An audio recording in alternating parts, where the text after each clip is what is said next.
I think one of the biggest fallacies that professional athletes hate to believe is that the end is always near. I think sometimes you unfortunately don't get to decide when that end is. And the 2017, 2018 year was as low a point in my rugby career as what I'd ever experienced. And through all the highs, through all the lows, you always think that it's impossible that the end is inevitable.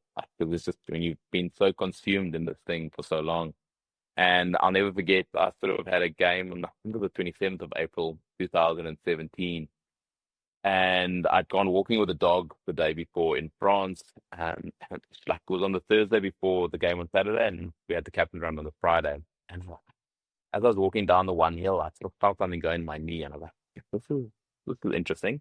So got to captains the next day. My knee was freaking inflamed, and I was like, "Ooh, this is not ideal." I'm like, "Doc, I think you're gonna need to inject me here, with something that can take away the pain because I literally can't walk on my leg." He's like, "Don't worry, we'll inject you."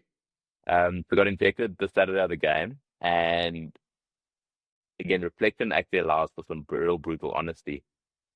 And also, my mind within, I'd given Toulon a lot, but I'm like, yeah, Toulon is Toulon, so I'm making no decisions. I scored a try, just before half time, 95-meter intercept try. No one from Cup could catch me. Came off at half time. I was like, oh no, I'll go for a bit longer. And then I actually looked at Drew Mitchell just after half time, and I was like, no, Drew, I'm substituting myself. And Drew's like, you can't do that. I'm like, no, no, Drew, you come on, I go off, not knowing that was going to be the last time I ever got to be on a rugby field. And could I probably still gone a little bit flip, potentially? At that moment, it was probably the drugs, keeping me together, given how sore my knee was. And then went for a scan the next week, and they go like, "Well, this is a little bit more to what you think here. You've got no meniscus left." I'm like, "Sorry, what?" Like, "No, no, you got bone and bone bruising." I'm like, "Ooh, that's not what I envisioned when I substituted myself." So not realizing that me substituting myself coming up the field after having just had the glory of scoring a try at Stade Mayol, on reflection, was probably one of the worst decisions I'd ever made because it was literally the last time I got to be on a rugby field. Um, and then went through a process over the next year where I really tried. I tried my utmost best to get back. And unfortunately, the inevitable was not only facing me in the face, the inevitable had already come and gone. I'll never forget opening the door in Toulon and just breaking. Like the tears just flowed out of me because it was almost this metaphor of the door was closed as the door is closed, and I just bawled on the top of the staircase at home, thinking it's like I'm never gonna get it back. I'm never gonna have that opportunity to do something you love, to do something that's given you so much. 80,000 people sing the national anthem. It's all gone, right? And there was like all this m- meteoric dumping of it's done.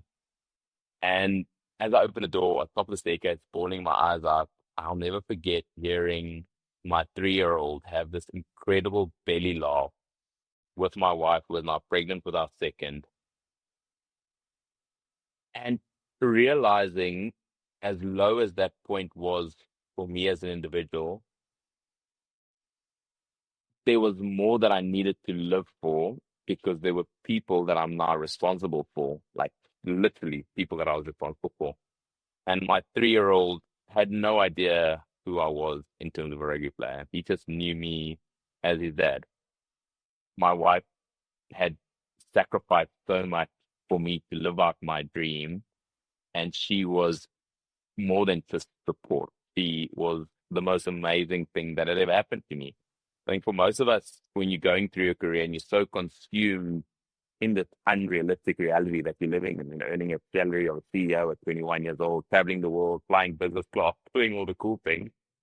The one thing you unfortunately get lulled into a sense of is thinking that your identity is that sport. But I was so grateful that there were elements of my rugby journey that allowed me to appreciate how much rugby was a part of my reality, but also that rugby wasn't my identity. And I think that sort of really allowed me sort of to transition